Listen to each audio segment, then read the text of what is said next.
In 1984, a 14-year-old girl from the Queensbridge housing projects in Queens, New York, walked into a recording studio and changed hip-hop forever. She was not signed. She had no manager. She was just angry about a song that was talking about girls like her. Her name was Roxanne Shante, and the record she made that afternoon sparked more than 100 response tracks, created an entire subgenre of hip-hop, and proved something the industry did not understand yet. Beef sells records. Conflict builds legends. But Shantae's record was just the first domino.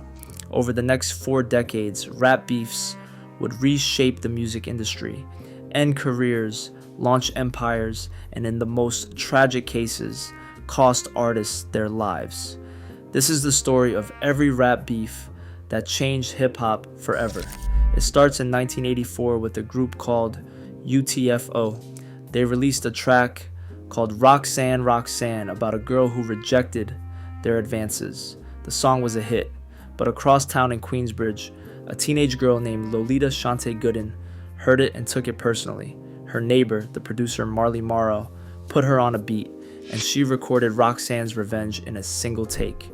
The record was raw, funny, and absolutely vicious. She flipped every line from the original song back on UTFO, and she did it with more charisma than any of them had shown in the first place.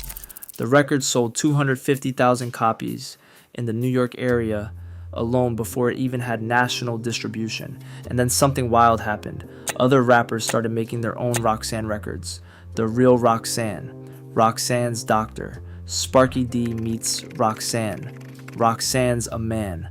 More than 100 answer tracks flooded the market in what became known as the Roxanne Wars. Record stores in New York were stocking entire sections dedicated to Roxanne response tracks. The music industry had never seen anything like it. A beef between artists was not just drama anymore. It was a business model. Conflict created demand. Demand moved units, and every rapper paying attention took notes. 2 years later, those notes turned into something bigger. In 1986, MC Shan released The Bridge, a track celebrating his Queensbridge neighborhood. It sounded like a simple hometown anthem, but a young rapper from the Bronx named KRS-One heard something different. He heard someone claiming that hip-hop was born in Queensbridge. KRS-One knew that was not true. Hip-hop started in the Bronx at block parties thrown by DJ Kool Herc in the early 1970s. So he fired back with South Bronx, a track that was equal parts history lesson and lyrical assault. He laid out the facts. He named the pioneers. He made it clear that hip-hop's DNA was coded into the Bronx, and anyone saying otherwise was rewriting history. Bronx Shan responded. KRS-One responded to the response with even more firepower. The exchanges got more personal, more specific, and more aggressive with each one. Personal, and by the time KRS-One dropped The Bridge Is Over in 1987, the damage was done. He did not just win the battle, he established something that would define hip-hop for the next 4 decades. Where you are from matters. Your borough, your block, your zip code, your area code. Geography became identity. Crews formed around neighborhoods. Slang became regional. Sounds became territorial. And rap beefs were no longer just personal. They were territorial. That territorial energy was simmering when the next seismic beef exploded on the West Coast. In 1989, Ice Cube left NWA, the most dangerous group in hip-hop, after discovering he had been cheated out of royalties. Jerry Heller, the group's manager, had been paying Cube a fraction of what the other members received. Cube wrote the majority of the lyrics on Straight Outta Compton, and he was getting pennies. So he walked away. And everyone in the industry assumed his career was over. NWA without Ice Cube was still NWA. But Ice Cube without NWA, nobody gave him a chance. Then he released Amiri KKK's Most Wanted in 1990. The album debuted at number 19 on the Billboard 200 and went platinum. Cube proved he did not need the group, but he was not done. In 1991, he released No Vaseline, a diss track aimed at NWA and Jerry Heller that is still considered one of the greatest in rap history. He dismantled every member of the group bar by bar. He exposed the finances, he named names, and he did it all while making one of the most listenable tracks of the year. Ice Cube's departure and the beef that followed changed the power dynamic in hip-hop permanently. Artists realized they did not have to stay in bad deals. They could leave, compete with their former teams, and win. The solo album was not a consolation prize anymore. It was a declaration of independence. But nothing in hip-hop history compares to what happened next. And this beef did not just change the music, it nearly destroyed the entire culture. In November 1994, Tupac Shakur was shot 5 times in the lobby of Quad Recording Studios in Manhattan. He survived. He became convinced that the notorious B.I.G. and Sean Puffy Combs knew about the attack beforehand. Whether that was true remains debated to this day, but Tupac believed it. That belief ignited a war between the East Coast and the West Coast that consumed everything. Death Row Records in Los Angeles versus Bad Boy Records in New York, Suge Knight versus Puffy, Tupac versus Biggie. The two coasts treated it like a sporting event. Fans picked sides, radio stations picked sides, even magazines picked sides. Tupac released Hit 'Em Up in 1996, a track so aggressive and so personal that it still shocks people who hear it for the first time. He did not just come for Biggie's music, he came for his family, his crew, his label, and his legacy. He opened the track by claiming he slept with Biggie's wife, Faith Evans. He named every member of Biggie's inner circle. He told them all they were going to die. This was not competition, this was war. The entire industry was caught in the crossfire. Artists had to choose sides. Concerts became dangerous. The Source Awards in 1995 turned into a televised standoff between the two coasts, with Suge Knight mocking Puffy on stage in front of the entire industry. On September 7th, 1996, Tupac was shot and killed in a drive-by in Las Vegas after attending the Mike Tyson vs. Bruce Seldon fight. He was 25 years old. 6 months later, on March 9th, 1997, Biggie was shot and killed in a drive-by in Los Angeles after leaving a Soul Train Music Awards after-party. He was 24.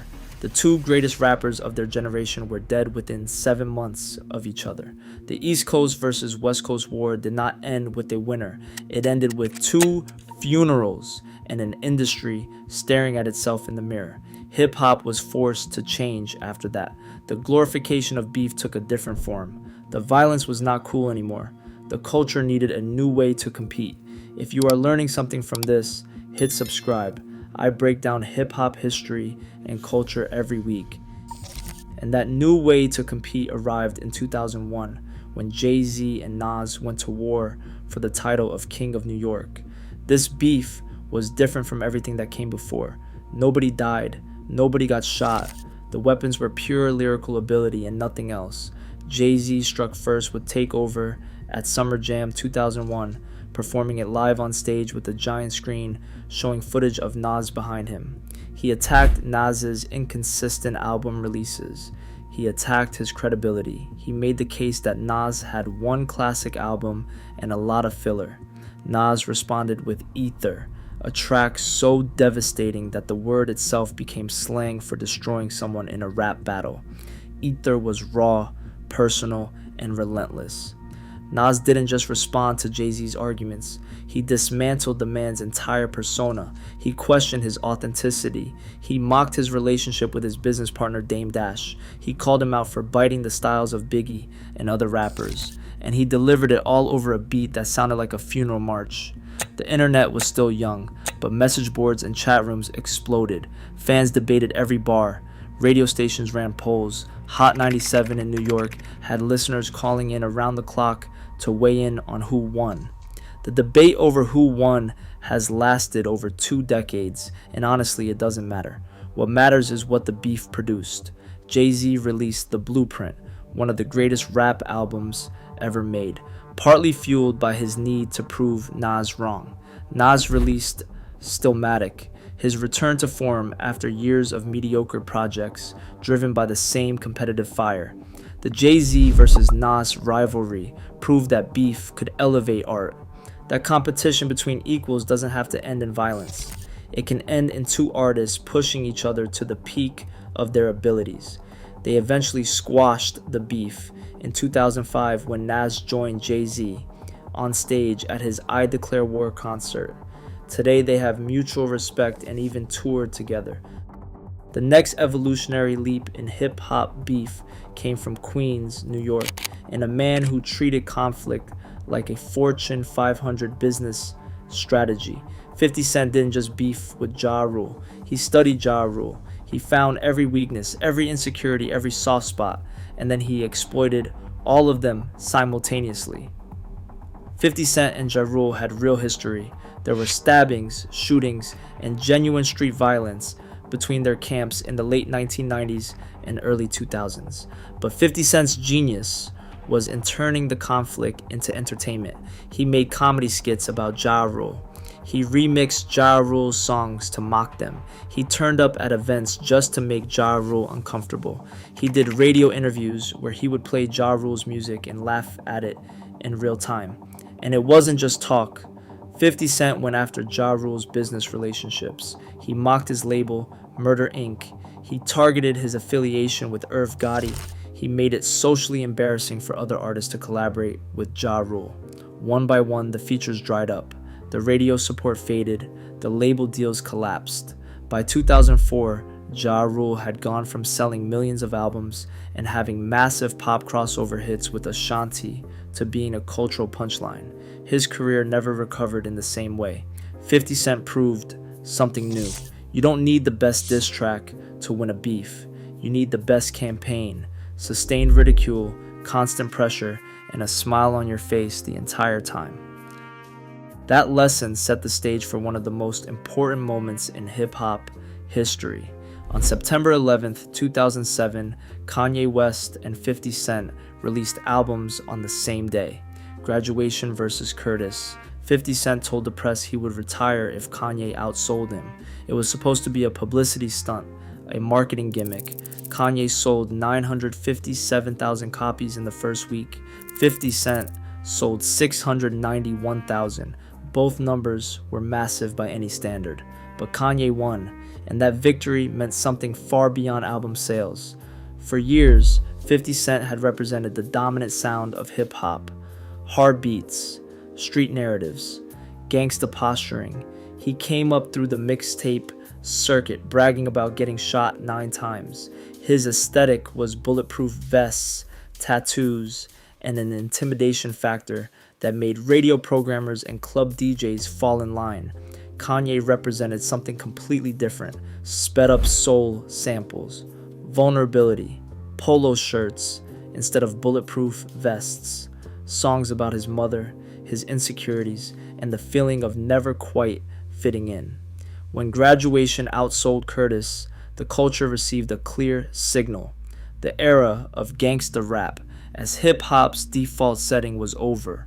Artists had permission to be different, to be weird, to be emotional, to make music that did not sound like it was recorded in the back of an armored truck. Without that moment, it is hard to imagine the careers of Kid Cudi, Frank Ocean, Tyler the Creator, or even the version of Drake that would come to dominate the 2010s.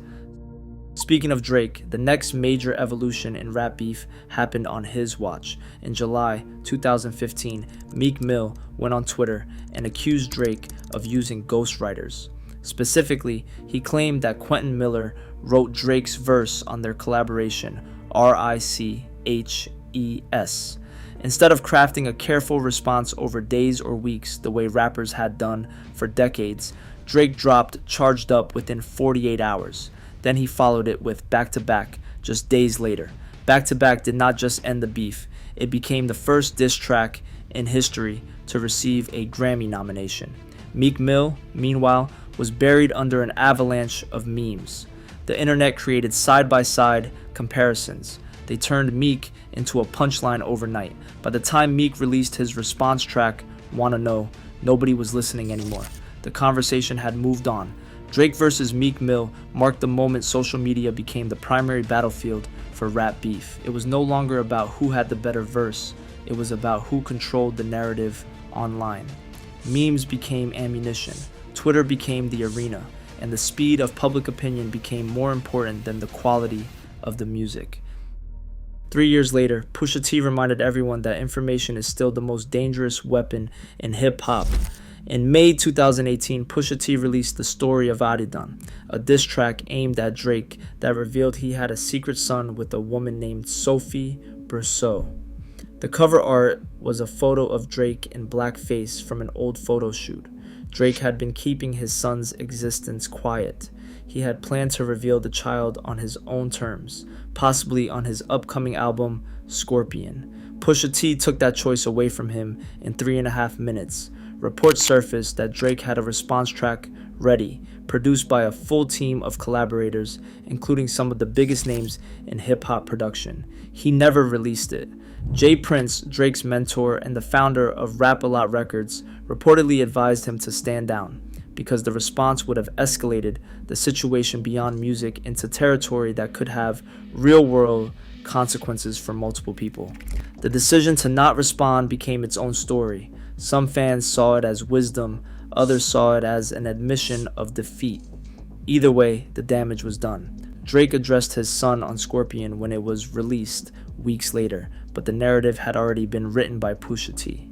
Pusha T versus Drake changed the rules again. Lyrical skill still mattered, absolutely, but in the age of social media and instant information, a single personal revelation could do more damage than an entire album of diss tracks.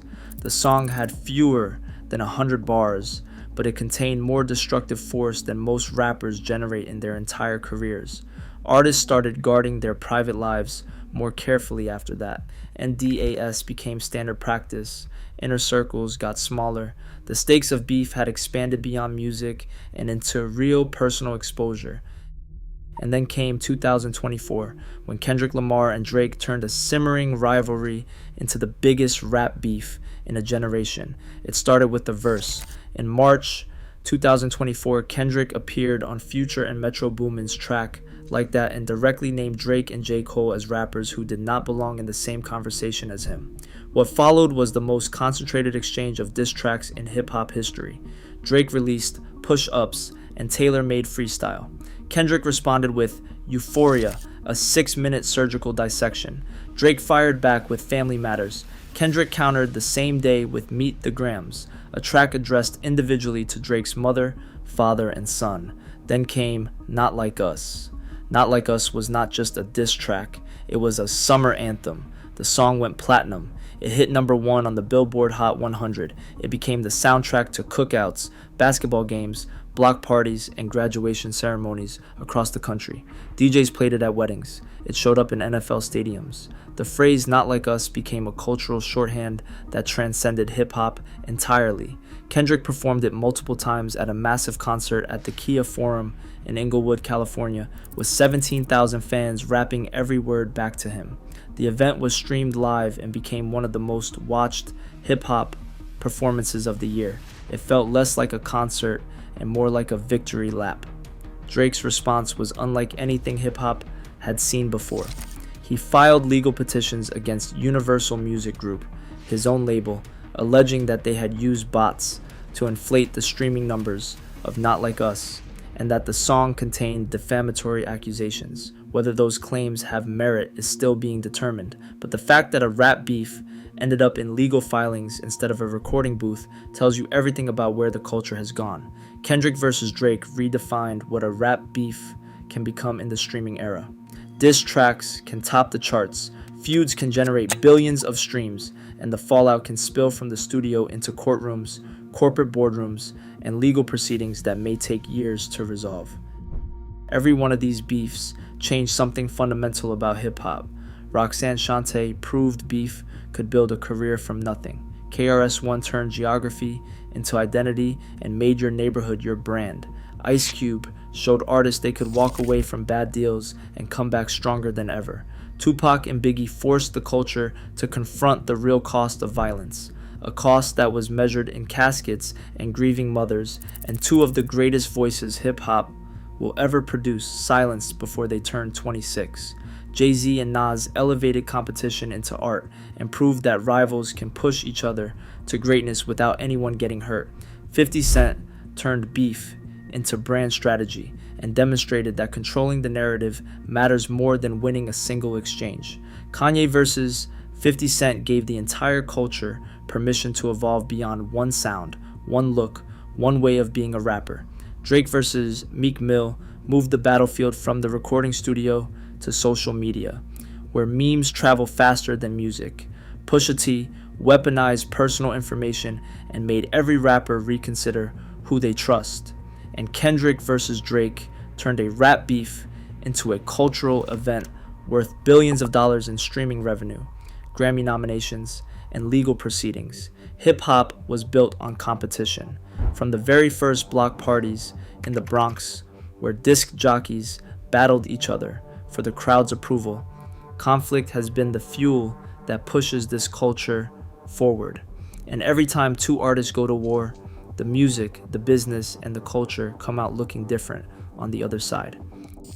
If you want to see which of these beefs produced the greatest diss track of all time, that video is on screen now. Subscribe so you do not miss it.